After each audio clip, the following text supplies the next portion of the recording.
va poursuivre alors avec Score. Alors j'ai bien compris, on a bien compris que l'unité temporelle d'analyse fondamentale, analyse technique n'est pas tout à fait la même. Ceci étant, sur la valeur Score qu'on va voir, eh bien, comme j'ai vos graphiques un peu en avance, je peux révéler que bien si ça arrive parfois, puisque un cabinet de recherche a relevé pareil ses objectifs de cours sur Score, les faisant passer de 30 à 34 euros, et je vois sur votre graphique que les 34 euros, eh bien, c'est un objectif que l'analyse technique que vous, Daniel Cohen-Delara, avez défini.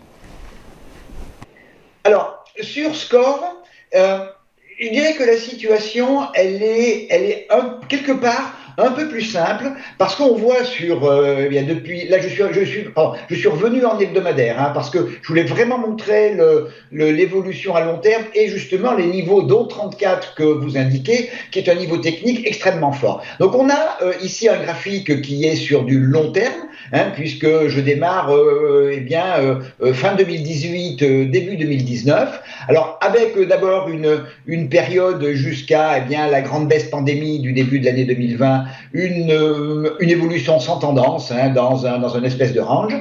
Puis évidemment, comme pour tous les actifs, une grosse baisse pendant la période de pandémie, début 2020. Une remontée du secteur qui a été difficile, puisque il y a eu plutôt des inquiétudes du fait de la pandémie, des arrêts d'activité et autres, que pour beaucoup d'autres secteurs.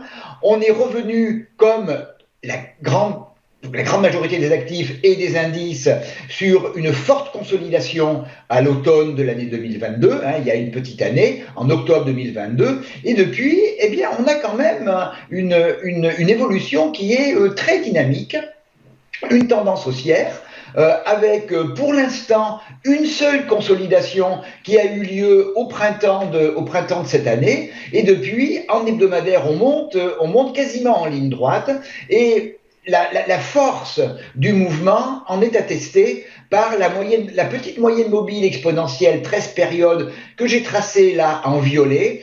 Quand on a cette situation où la moyenne mobile 13 soutient les cours et même soutient les mèches, ça montre qu'il y a véritablement une forte dynamique. J'ai tracé également une petite zone, une zone qui est maintenant une zone de support, qui est une zone de polarité entre 27,24 € et 27,84 €, zone qui, au début de l'année 2019, a soutenu les cours. Elle a été bien sûr cassée au moment de la pandémie. On est venu la rechercher, la retester au début de 2022, et on vient de la franchir. On a hésité un peu, bien entendu. Lorsqu'on a une zone aussi forte, on passe pas en ligne droite. On a hésité un peu, et là, depuis plusieurs semaines, on est au-dessus de cette zone de support. On est un peu dans la partie haute des cours de Score. Autre élément favorable, bien entendu, c'est une bande de Bollinger haute qui est bien ouverte. On a une réserve de volatilité qui est tout à fait significative.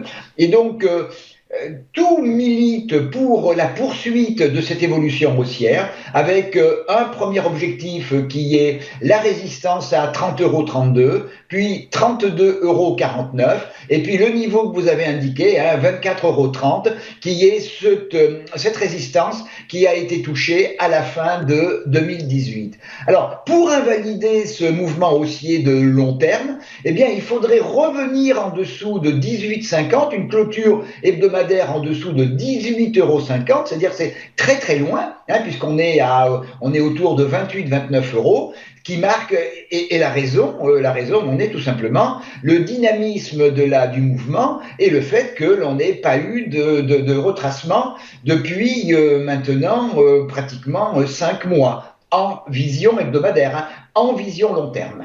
En vision, on comprend bien que la vision hebdomadaire, c'est la vision long terme. Daniel, pour corroborer vos dires, je vais ajouter deux petites informations fondamentales sur AXA et sur Score. Sur AXA, c'est une valeur de rendement. Le titre devrait délivrer plus de 6%, près de 7% de rendement estimé en 2023. C'est une valeur dont le ratio bénéfice sur cours est également cours sur bénéfice, est également extrêmement intéressant puisqu'il est de 8. Pour Score, c'est également une valeur de rendement, 6,5 5,22% de rendement estimé sur l'exercice 2023 pour un pair, donc cours sur bénéfice de 5,98. Donc toutes les planètes semblent être alignées pour que eh bien, les portefeuilles puissent être agrémentés de ces deux valeurs.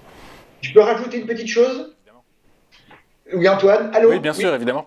Alors, en fait, quand on regarde dans cette période au niveau des indices un petit peu tourmentés, je suis allé regarder hier quels étaient les secteurs qui tiraient le mieux leur épingle du jeu. Et il y a une courbe que je présenterai peut-être un jour, qui est le rapport value sur growth, hein, c'est-à-dire les valeurs les valeurs de value, de valeurs de rendement, les valeurs à décoter par rapport aux valeurs de croissance. Et depuis le mois de mai, eh bien, la value est en train de reprendre très largement du poil de la bête et les défensives sont celles qui sont les plus recherchées. C'est-à-dire que celles qui, dans une période de taux élevés, qui donnent de bons rendements, eh bien, sont recherchées de manière à ce que eh bien, les fonds arrivent à faire leur équilibre pour leurs clients en ayant effectivement de la rentabilité, s'il y a pas, en faisant un peu l'impasse à court terme sur la plus-value, mais en fournissant de la rentabilité par du bon dividende. Et l'assurance est tout à fait dans ce cadre-là.